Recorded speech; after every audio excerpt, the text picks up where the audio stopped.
नमस्कार दोस्तों, आप सभी का स्वागत है आपके अपने चैनल डिजिटल मशीनिस्ट में। दोस्तों, आज के इस वीडियो में हम धातु और अधातु के बारे में जो सीबीटी एग्ज़ाम है उसमें कौन से क्वेश्चन पूछे जाते हैं यह हम इस वीडियो में चर्चा करने वाले हैं। दोस्तों, इस वीडियो में कुल हम 15 क्वेश्चन देखने वाले हैं और यह क्वेश्चन बहुत ही महत्वपूर्ण है। इसके अलावा भी यह पूरे क्वेश्चन इससे भी कौन से और क्वेश्चन बनते हैं ये भी मैं आपको बताने वाला हूँ। और महत्वपूर्ण एक बात है कि दोस्तों, इस टॉपिक से आपको कम से कम 1 या 2 क्वेश्चन तो पूछे ही जाते हैं, सभी को फिक्स। तो इसलिए दोस्तों, अभी से आप वीडियो को लाइक करें, चैनल को सब्सक्राइब जिन्होंने भी नहीं किया है ज़रूर सब्सक्राइब करके ऑल के ऑप्शन पर सेट कर दें। ये जो टॉपिक है धातु और अधातु, इसमें कौन से क्वेश्चन पूछे जाते हैं और यह कितने इम्पोर्टेंट है ये आपको आगे देखने को मिलेगा। तो चलिए आज के इस वीडियो को बिना किसी देरी के शुरू करते हैं। तो दोस्तों, पहला क्वेश्चन आपके स्क्रीन के सामने है, तो चलिए देखते हैं एक एक क्वेश्चन करके। Which one is non metal? Which one is non metal? इनमें से अधातु कौन सी है? अब ये जो ऑप्शन आप देख रहे हैं, मर्क्यूरी, ग्रेफाइट, पीतल, लोहा, इनमें से अधातु कौन सी है? ये मर्क्यूरी धातु है, ग्रेफाइट, यहाँ पर हमारा ऑप्शन नंबर बी सही हो जाएगा। ग्रेफाइट यह अधातु है। Which metal content is iron a major content? इनमें से किस धातु में प्रमुख सामग्री के रूप में लोहा होता है? Option number A brass metal, option number B bronze metal, C zinc और डी फेरस मेटल यानी लोह धातु। ज़्यादातर लोह धातु किस में होता है? फेरस मेटल में, यानी लोह धातु जो होती है उनमें ही ज़्यादातर लोहा पाया जाता है। ये ऑप्शन नंबर डी हमारा यहाँ पर सही हो जाएगा। Is the name of the material which do not content iron?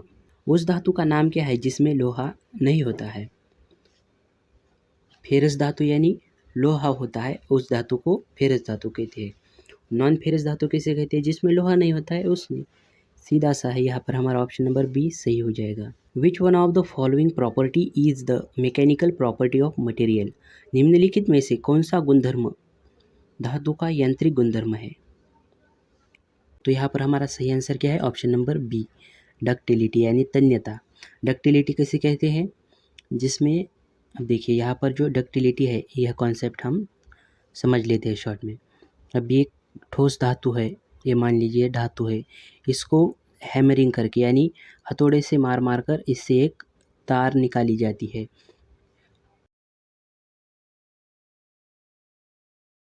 Which is brittle metal? इसमें भंगुर धातु कौन सा है? Cast iron, steel, mild steel, alloy steel. Alloy steel बहुत मजबूत होता है, माइल्ड स्टील भी बहुत मजबूत होता है, स्टील भी मजबूत ही होता है। इन तीनों में से एक भी नहीं है। हमारा ऑप्शन नंबर ये सही है। यहाँ पर कास्ट आयरन जो है वह ब्रिटल मेटल है, यानी भंगुर धातु।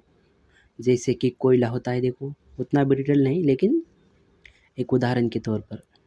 Mechanical property of a metal offer resistance to electric deformation in a cutting tool? धातु की कौन सा यांत्रिक गुण एक काटने के उपकरण में लोचदार विरूपण के लिए प्रतिरोध प्रदान करती है? अब देखिए ये धातु का कौन सा गुण है जो कि क्या करता है? यहाँ पर काटने के उपकरण में लोचदार विरूपण करता है, विरूपण के लिए प्रतिरोध करता है, यानी वह काटते समय मदद करता है काटने के लिए। तो तन्यता तो नहीं हो सकता यहाँ पर, यानी वह मुड़ जाता, वह यहाँ पर कैसा कठोर होना चाहिए वह धातु, तभी तो वह प्रतिरोध करेगा। तो यहाँ पर हमारा सही आंसर क्या है? Option number C hardness. अभी देखते हैं मेलेबिलिटी और टफनेस किसे कहते हैं। देखिए दोस्तों, ये मेलेबिलिटी किसे कहते हैं? ये जो ठोस धातु होता है इस पर हैमरिंग करके इसका पतला सा पतरा तैयार किया जाता है, उस गुणधर्म को मेलेबिलिटी कहते हैं। टफनेस किसे कहते हैं ये भी मैं आपको समझा देता हूँ। टफनेस एक ऐसा गुणधर्म है जहाँ पर मान लीजिए एक लोहे का पाइप है, उसमें टफनेस का गुणधर्म क्या है कि वह आसानी से नहीं मुड़ सकता, यह बेंड नहीं हो सकता, यह भी एक टफनेस उसे कहते हैं। Which property of material enable to formation of permanent deformation without fracture. धातु के कौन सा गुणधर्म बिना फ्रैक्चर के स्थायी विरूपण के गठन में सक्षम होती है? तो यहाँ पर हमारा सही आंसर क्या है? Option number B, plasticity. सुघट्यता यानी प्लास्टिसिटी किसे कहते हैं, मैं आपको समझा देता हूँ। देखिए दोस्तों, यहाँ पर इलास्टिसिटी अगर आप समझ गए तो आप प्लास्टिसिटी आराम से समझ जाएंगे। अब इलास्टिसिटी कौन सा गुणधर्म है ये पहले समझ लीजिए। इसमें कौन सा आता है?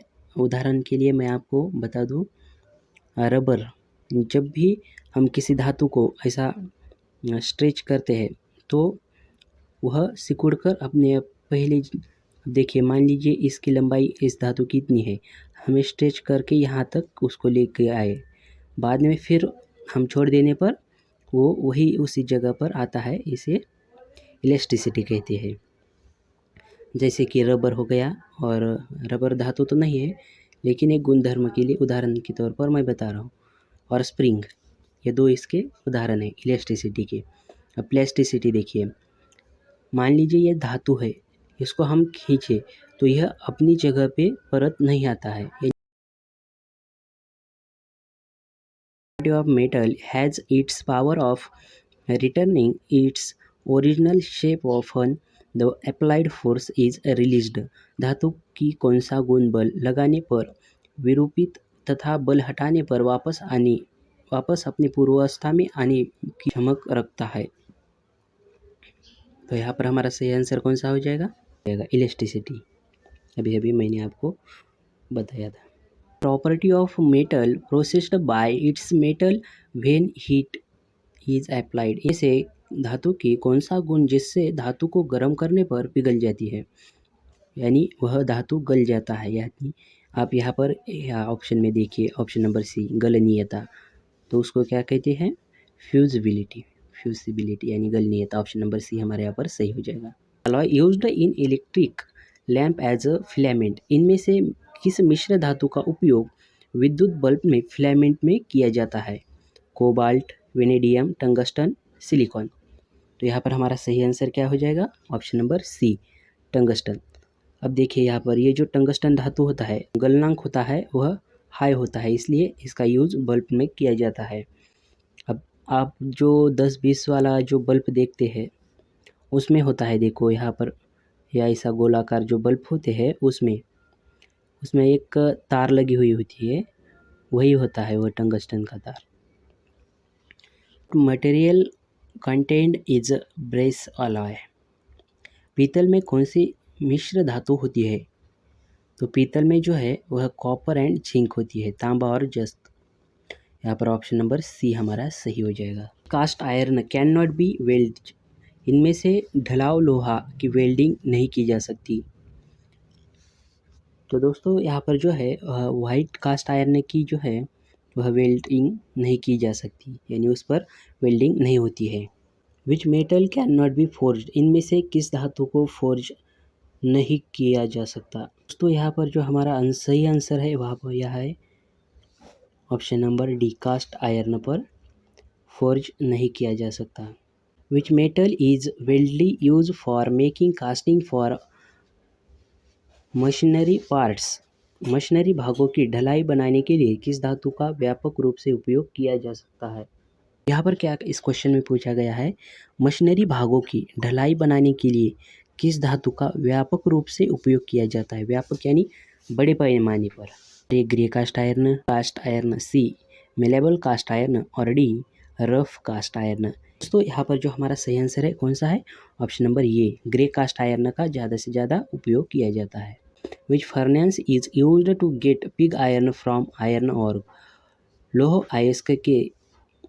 अयस्क से पिग आयरन बनाने के लिए किस भट्टी का उपयोग किया जाता है?